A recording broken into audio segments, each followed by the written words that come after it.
twubake umuryango nyarwanda ni ikiganiro cya Minisiteri y'Uburinganire n'Iterambere ry'Umuryango MIJEPRO.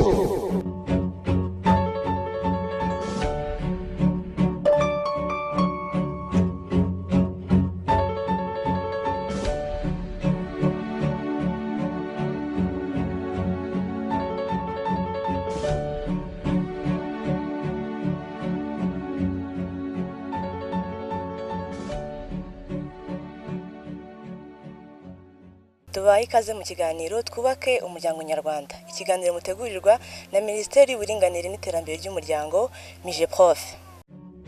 Twubake umuryango nyarwanda ni ikiganiro cya Minisiteri y'Uburinganire n'Iterambere ry'Umuryango MIJEPRO.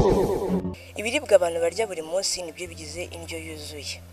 Ikibazo kikaba mu mitegurire y'ibyo biribwa, aho bamwe mu babyeyi birengagiza intungamubiri ziri muri ibyo biribwa baba bagiye kugaburira abana. Akaba ariho hava indwara ziterwa n'imirire mibi. Ni muri urwo rwego Minisiteri y'Uburinganire n'Iterambere ry'Umuryango hamwe n'abafatanyabikorwa batandukanye babinyujije muri gahunda y'umugoroba w'ababyeyi bashyize imbaraga mu gushishikariza ababyeyi kugabura indyo yuzuye. Intego yabo y'ukwezi ikaba igira iti: uruhare rw'umugoroba w'ababyeyi mu kurinda umuryango imirire mibi. Abagize umugoroba w'ababyeyi, abagabo n'abagore barahura bo ubwabo bakaganira ku kibazo cyugarije abana babo kirebana n'imirire mibi. Aho usanga hari imiryango bifite abana barwaye indwara zituruka ku mirire mibi, noneho bakaganira, bagahabwa ikiganiro ubwabo n'umwe mu babyeyi cyangwa se undi ubishoboye batumiye, yaba avuye kuri centre de santé, yaba ari umukozi w'umurenge, yaba ari n'undi batumiye ubisobanukiyemo, akabasobanurira indyo yuzuye. Kuko ikigaragara mu gutegura indyo yuzuye ntabwo ari uko ababyeyi baba babuze ibyuje indyo yuzuye, aho gusanga ari ubumenyi buke. Bityo rero hagiyeho gahunda y'igikoni cy'umudugudu. Mu gikoni cy'umudugudu bakaba ariho bakaganira indyo yuzuye, uko bateka indyo yuzuye, igihe bayitegurira, uko bayiha abana yujuje ubuziranenge kandi ifite isuku, kugira ngo bifashe abana mu mikurire yabo myiza.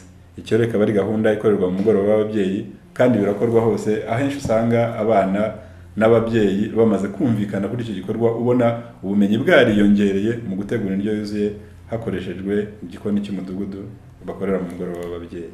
Aha turi ni mu karere ka Rulindo, umurenge wa Bushoki, akagari ka Gasiza, umudugudu wa Budaha. Ahari igikoni cy'umudugudu, tukaba tugiye kuganira na bamwe mu babyeyi bakatubwira inyungu bavanye mu mugoroba w'ababyeyi ndetse n'igikoni cy'umudugudu.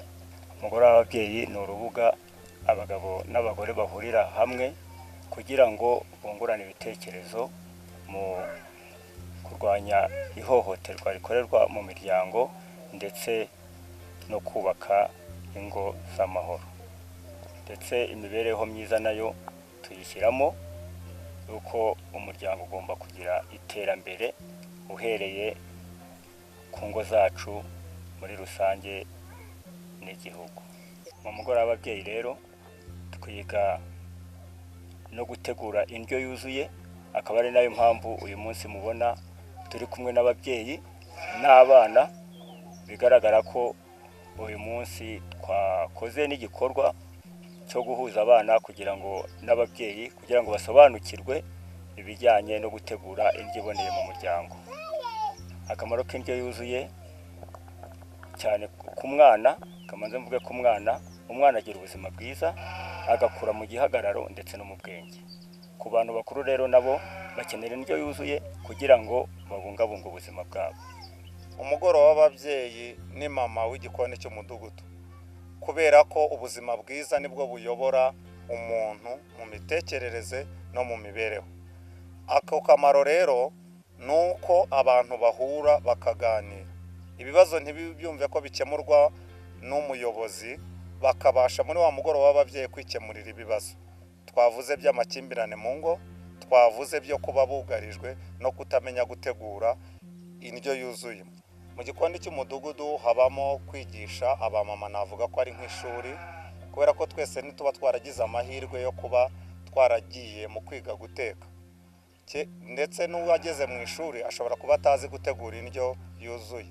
Igikoni cy'umudugudu ni ugusangira ubunararibonye bw'umwe ku wundi, babasha kugira ngo buri wese ategurire umuryango we indyo yuzuye.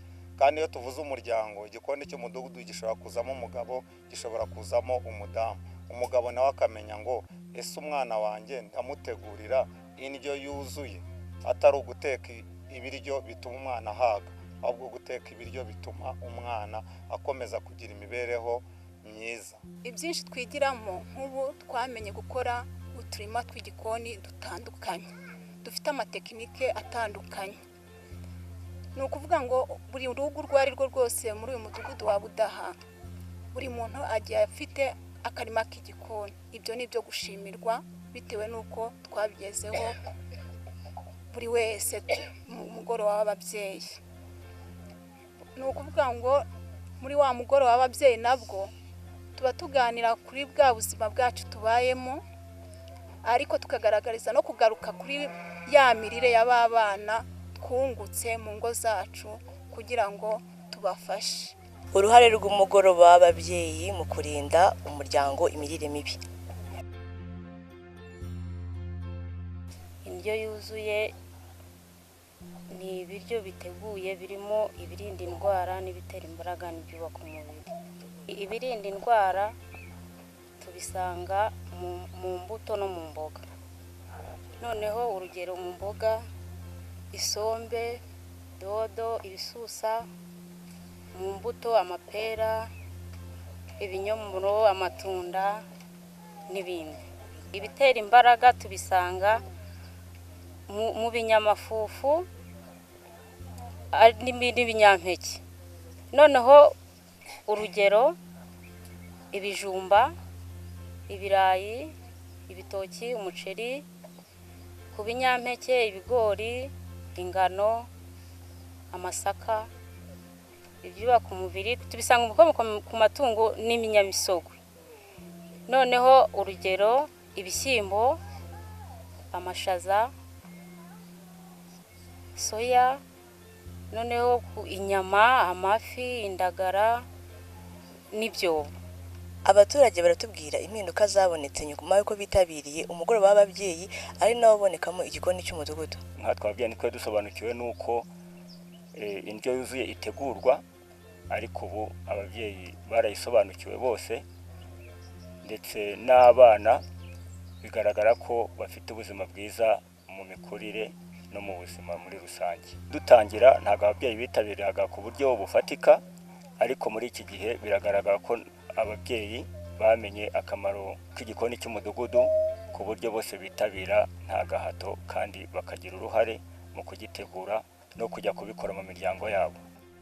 Twari tuzi ko duhinga ibijumba, wenda tugahinga ibirayi, tukaba dufite n'ibitoki.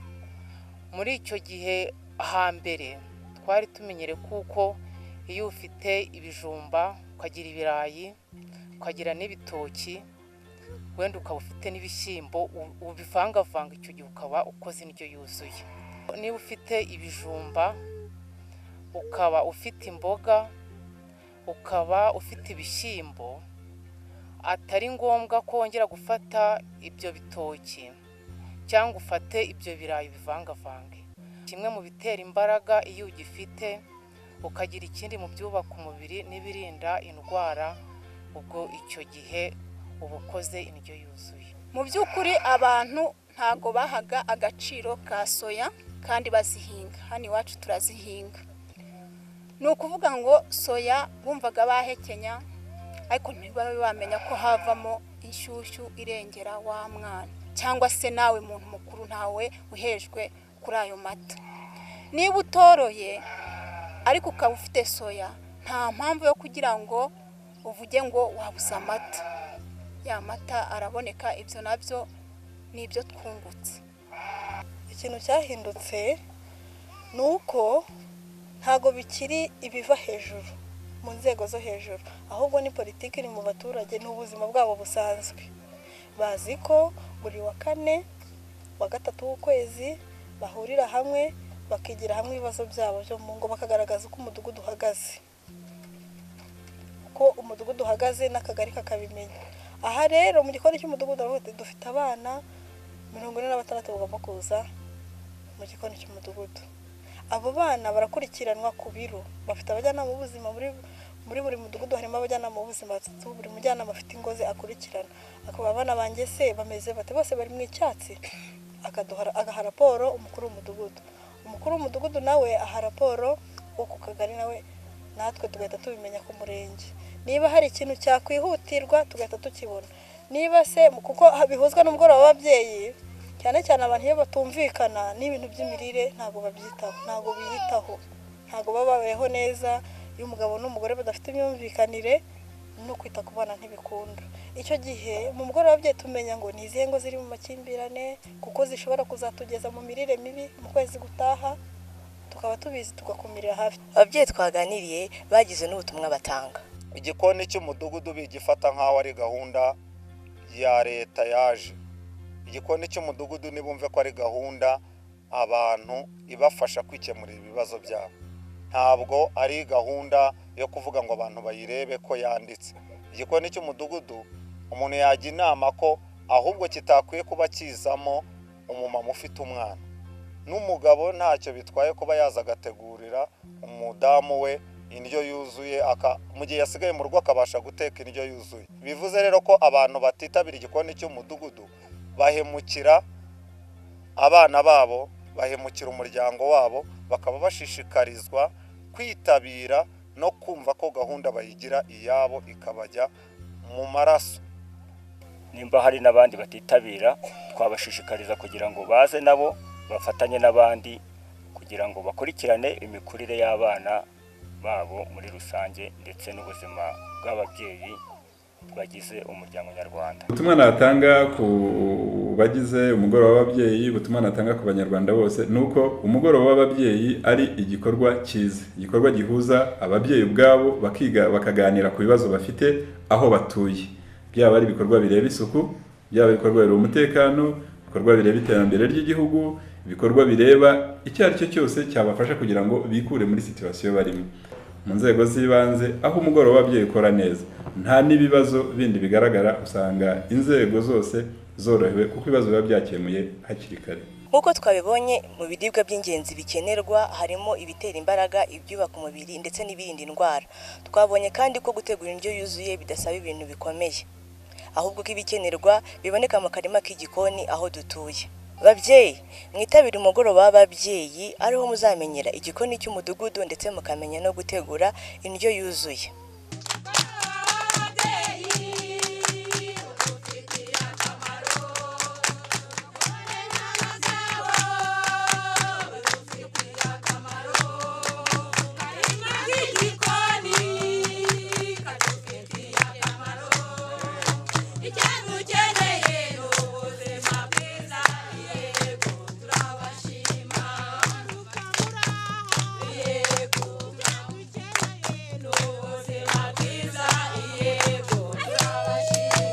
Mwakoze gukurikira ikiganiro Twubaka Umuryango Nyarwanda, ikiganiro mutegurirwa na Minisiteri y'Uburinganire n'Iterambere ry'Umuryango MIJEPROF. Mugire ibihe byiza. Twubaka Umuryango Nyarwanda ni ikiganiro cya Minisiteri y'Uburinganire n'Iterambere ry'Umuryango MIJEPROF.